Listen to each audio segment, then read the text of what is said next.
What happens when you're full-time RVers? You buy a brand new RV to live in, and then just everything just keeps going wrong. One thing after the other.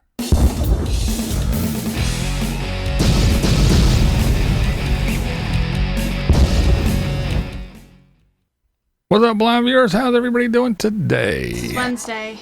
Hello. That's right. It's Wednesday. And don't forget, tomorrow is Thursday. And at 7 p.m. Eastern Time, please adjust accordingly. Come on over and join me for a live stream. We call it Thirsty Thursdays. We always have a good time. So come along and join us. Shall you? All right, so you're RVers. You live full time in your RV. You got everything all planned out. You go out and you buy a brand new RV, but then when you get it, not too long after, this fresh new thing, everything just starts falling apart. And that is exactly what happened to these fine folks. That's right. Dreaming Out Loud RVing. Just 6 months ago. Yeah, 6 short months ago.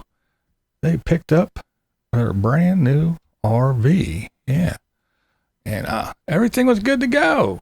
Sure was. Pretty cool. They were happy, excited, like one would be. Very nice RV too. Nice fifth wheel. Very nice.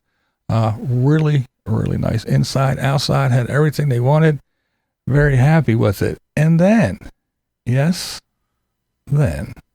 just 6 short months after they got it, this happened. Big giant stress crack.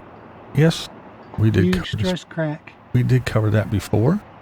That's unbelievable. That's all the way through. All the way through, yeah. So they had that happen, you know? And then after that happens, come on, you know, it's not all rainbows and sunshine, and it can get a little bit discouraging. I know at this point, as much as I love the camper, I would much rather say just get me out of it and we'll start fresh with something else. What else? I don't know. So yeah, but that's not what happened. They got everything all straightened out. I mean, after phone calls with the place they bought it from, the seller, phone calls with the manufacturer and warranty people and all kinds of other stuff. Yeah, they persevered.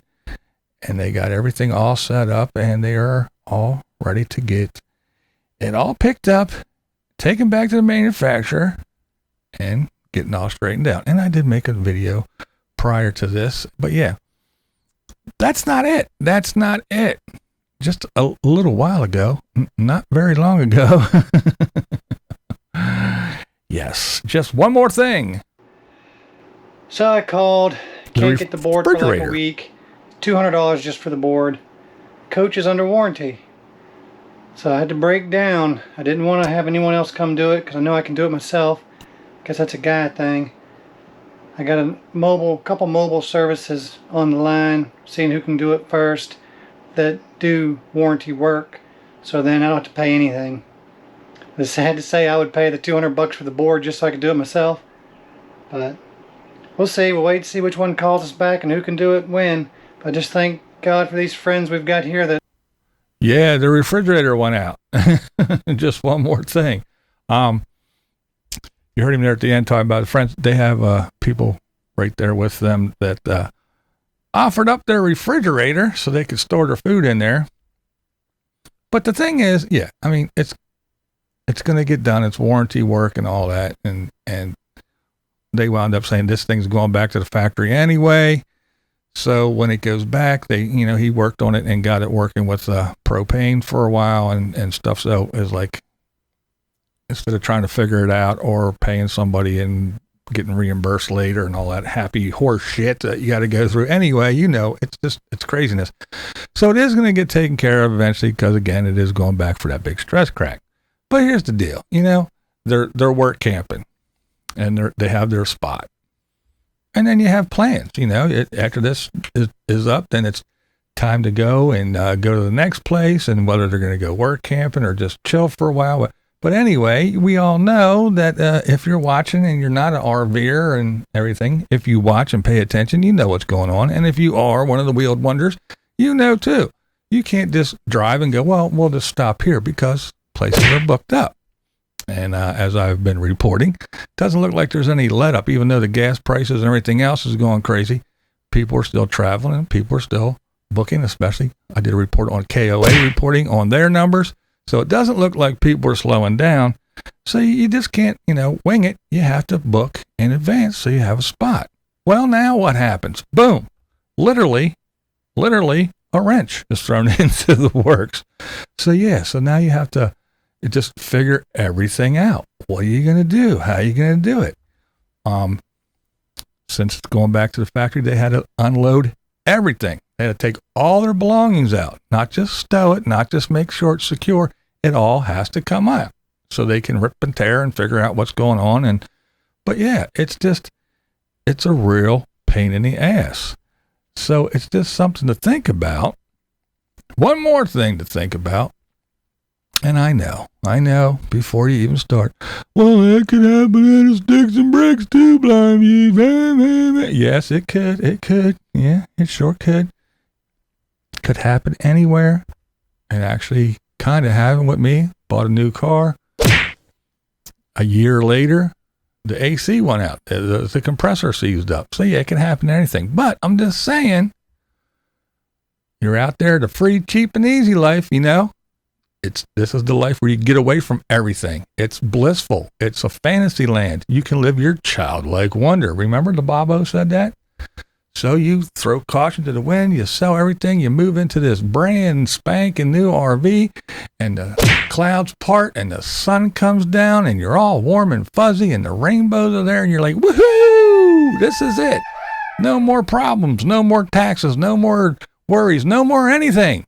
Everything just goes away because I can drive around and drag my house along. Well, when your house goes to shit and it's brand new, it pisses you off. I mean, come on. Bad enough if you got some old rinky-dink, old used thing that you threw money at and you never knew what happened, and you go, okay, well, I kind of expect shit to fall apart and go. But when you get one brand new, delivered, here it is, fresh off the line. You don't expect everything to fall apart, especially giant stress cracks like that and everything else. But hey, until they get there, we don't know. We don't know. 1 or 2 or 3 more things could happen before it gets to get repaired. We're not sure. But I will say this. I do have a little inside information that they are going to be doing a video, a big all-encompassing about all this and what you think about. And it's not all rainbows and sunshine like everybody says it is. And no, I'm not saying don't go do it, and I'm not saying RVers are stupid, and I'm not saying things don't happen. If you get a brand new house built, yes, there are issues, and yes, there are problems, but you're kind of stationary. When you're moving around and you don't know where you're going next, or you do, and you plan everything out, so, we're leaving here, and then we got to go there, and now you ain't going anywhere because your home has to go back. It isn't like guys can come fix it. No, it's got to go back somewhere and get all ripped apart. So it's not easy. And that's all I'm trying to say is all these guys skipping around saying, oh, well, I live the alternative life, or I live the wheeled wonder life, or I live in a van, and life sucks so bad when I lived in this house or this apartment, and now that I live in my van or my RV, everything is just wonderful. So this is the best thing. Everybody should do it because, well, no, it isn't always rainbows and sunshine. No matter where you live, shit happens. There's other people to deal with. There's things to deal with. There's manufacturers to deal with. There's shit to deal with. And hey, you don't have to agree with me. That's never the point here. The point is... Yep. I'm Blind Views. And that's the way I see it. What we do here is go back.